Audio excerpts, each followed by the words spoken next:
राना फहीम अशरफ हार और जीत के बीच का फर्क साबित हुए। पाकिस्तान क्रिकेट टीम नीदरलैंड्स जैसी कमजोर टीम के खिलाफ भी 148 रन चेज करते हुए इतना फंसी कि एक समय जान हलक में थी उनके, लेकिन फिर राना फहीम अशरफ अपनी उस सुपर मैसी क्लासिकल फॉर्म के साथ आते हैं। 11 गेंदें 29 रन, पहला मुकाबला खेल रहे थे T20 वर्ल्ड कप में अपना, लेकिन वो मैंने एक बड़ी दिलचस्प चीज आज पढ़ी कि प्रेशर जो है उसको हैंडल करना मुश्किल नहीं है प्रेशर के लिए, बल्कि राना को हैंडल करना मुश्किल है। ये कहानी कुछ इस तरह की है इस खिलाड़ी की, क्योंकि जब आप पहला मुकाबला खेलते हो और पूरे मुकाबले में आप गेंदबाजी नहीं करते, बतौर ऑलराउंडर आप खेल रहे हैं, हालांकि कंडीशंस आज तेज गेंदबाजी के लिए थोड़ी बेहतर थी, आप बॉलिंग नहीं करते और फिर जब बल्लेबाजी के लिए आते हैं तो 6 विकेटें आपकी गिरी होती हैं और 12 गेंदों पर 29 रन जब चाहिए थे। ऐसा लगा पाकिस्तान जो है मुश्किलात होंगी और शायद नहीं पहुंच पाएंगे 148 पर भी, और लोग बहुत बातें करेंगे, आज बहुत ट्रोल होगा कि भाई नीदरलैंड से भी जीत नहीं पाते। राना फहीम अशरफ ने इज्जत बचा ली, लेकिन हम इस बात की भी चर्चा करेंगे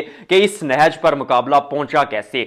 शुरू पर पहले 6 ओवर्स में आपका 61 रन बनता है, जो 2016 वर्ल्ड कप से लेकर 2026 वर्ल्ड कप, पिछले 10 साल में वर्ल्ड कप की तारीख में पाकिस्तान का सबसे बड़ा पावर प्ले का स्कोर है। बहुत बातें की जा रही थी बाबर रिजवान की उस ओपनिंग जोड़ी के बारे में कि भाई क्यों बदली गई, शायद आज जवाब मिलता हुआ कि क्यों बदली गई, लेकिन बाबर आजम के बारे में और बात करना इसलिए जरूरी है क्योंकि आप कहते हैं कि भाई ठीक है, आपको मॉडर्न डे क्रिकेट में सर पर कफन बांधकर बल्लेबाजी करने वाले 2-3 प्लेयर चाहिए, लेकिन साथ में एक एंकर भी चाहिए। लेकिन Babar Azam is not a anchor now यार, मतलब ओल्ड स्कूल एंकर भी नहीं है रहे अब वो। आप बात करते हैं मॉडर्न डे क्रिकेट की कि आप नए जमाने की क्रिकेट खेले, मैं कहता हूं पुराने जमाने का एंकर भी जो है ना वो बाबर आजम से शायद बेहतर T20 क्रिकेट खेले, क्योंकि समझ नहीं आ रही लड़का क्या कर रहा है। और मैं बाहर का चर्चा कर चुका हूं, बहुत बार मैंने इस चीज को मेंशन किया कि वो जब करियर के पीक डेज में थे तब भी स्पिन के खिलाफ फंसते थे, और अब तो बुरे दिन हैं, अब बैड पैच में भी वो स्पिन के खिलाफ जाहिर है ज्यादा फंसेंगे। और अब श्रीलंका में उनको लेकर आए जहां स्पिनर्स के लिए कंडीशंस अच्छी हैं और नंबर 4 पर खिला रहे हैं जब स्पिनर्स ही गेंदबाजी कर रहे होते हैं। Does that make any sense? लेकिन वर्ल्ड कप में लाया है, खिलाना पड़ेगा। फखर जमान बाहर बैठे, उनका एक ऑप्शन आपके पास मौजूद है। पाकिस्तान की जीत के बारे में बात करेंगे। सिक्का उछलता है जब टॉस होती है, पाकिस्तान के हक में गिरता है, पाकिस्तान कहता है कि हम पहले जो करेंगे गेंदबाजी करेंगे, क्योंकि कंडीशंस जो है अब वो ज्यादा गेंदबाजी के लिए अच्छी थी और पहला मुकाबला था टूर्नामेंट का, तो आपने सामने वाली टीम को कहा और उनको दावत दी कि बल्लेबाजी कीजिए। शुरू पर शाहीन शाह अफरीदी थोड़े महंगे साबित हुए, लेकिन सलमान अली मिर्जा जो है वो विकेट्स लेते हैं दूसरे एंड से, एक आध विकेट लेते हैं, फिर इब्रार बीच में आते हैं, वो विकेट्स लेते हैं, साइम अयूब 17वें ओवर में विकेट्स लेते हैं। लेकिन नीदरलैंड्स शुरू पर जो पहले 10 ओवर खेला, मतलब लाजवाब खेला यार, 6-7 का जो रन रेट था वो मेंटेन रखा और इसी तरह से जैसे आगाज किया था वैसे ही फिनिश करने की कोशिश की। लेकिन फिर बीच में इब्रार, नवाज और साइम अयूब, वो जो स्पिनर्स आते हैं वो कमर तोड़ देते हैं नीदरलैंड्स की, और नीदरलैंड्स जो एक वक्त लग रहा था कि शायद 160-70 बना दे, वो सिमट जाता है 147 पर। 148 का टारगेट पाकिस्तान को मिलता है, पाकिस्तान पहले 6 ओवर्स में 61 बनाता है। साइम अयूब क्लासिकल शॉट्स खेलते हैं, 2 विकेट्स भी लिए थे, एक छक्का भी लगाया, 4 चौके भी लगाए, अच्छा कैमियो खेला। That's what you need in T20 cricket. यहां पर आपको अपने नाम के लिए वो स्टैट पैडिंग, वो 50s, वो सेंचुरीज नहीं चाहिए। यहां टीम के लिए आप 20-25 रन अगर बनाते हैं जो टीम के काम आते हैं और 1-2 विकेटें लेते हैं जो टीम के काम आती हैं, तो that's absolute best. Sahibzada Farhan की दूसरी तरफ बात करें, वो अच्छा खेले, बीच में छक्के भी लगाए उन्होंने, बीच में शुरू पर थोड़ा सा वक्त लिया क्योंकि साइम अयूब अच्छा खेल रहे थे, और जब साहिबजादा फरहान फ्लो में होते हैं तो फिर वो कंप्लीट शॉट्स खेलते हैं, और वो आज भी दिखा। फिर ऐसा होता है कि पाकिस्तान को क्या कहते हैं, रिक्वायर रन रेट जो पाकिस्तान का था वो 6 या 6 से नीचे आ जाता है। फिर एक तरफ बाबर आजम आते और डॉट बॉल्स खेलना शुरू कर देते।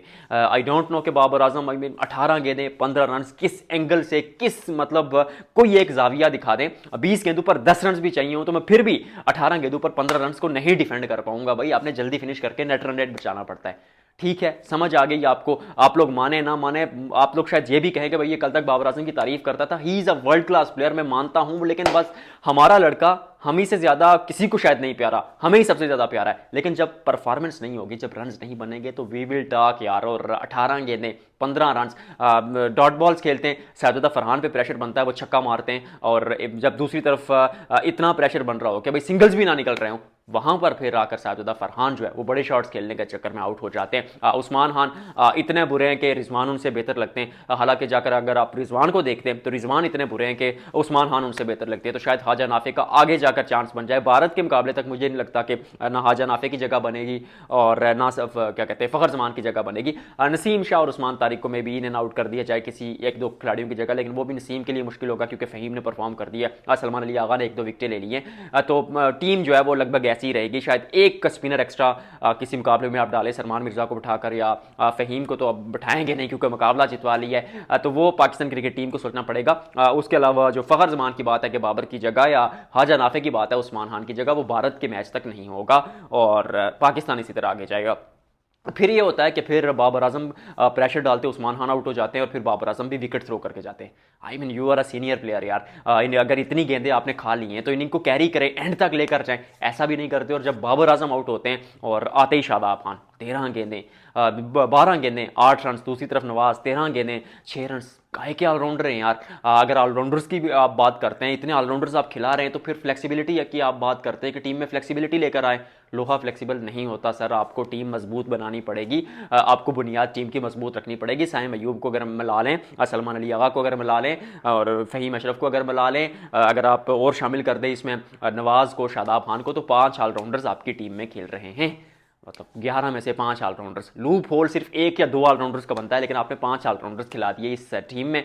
तो फिर इतने ऑलराउंडर्स के साथ क्या आप आगे जाकर इस टिम्ड अप्रोच के साथ वर्ल्ड कप जीत पाएंगे? आई रियली होप कि ये वर्क करे। शायद श्रीलंका में कर भी जाए, कंडीशंस ऊपर नीचे होती रहती हैं, ओवरकास्ट कंडीशंस आए तो शायद पाकिस्तान को ज़्यादा ऑलराउंडर्स ज़रूरत पड़े, लेकिन जो बल्लेबाजी आज नवाज़ और शादाब खान ने की, आई मीन ऑलराउंडर्स ऐसी बल्लेबाजी नहीं करते, ऐसा लगा टेलेंडर्स ही बल्लेबाजी कर रहे हैं। फिर राना फ़हीम अशरफ आते हैं, शुरू पर थोड़ा वक्त लेते हैं, जानते थे राना फ़हीम अशरफ के किस खिलाड़ी को टारगेट करना और किस मौके पर टारगेट करना है, उसी का इंतजार किया। बीच में एक लूप होल मिलता है, लूज ओवर मिलता है, 24 रन उसमें बटोरते हैं और पाकिस्तान मैच जीत जाता है।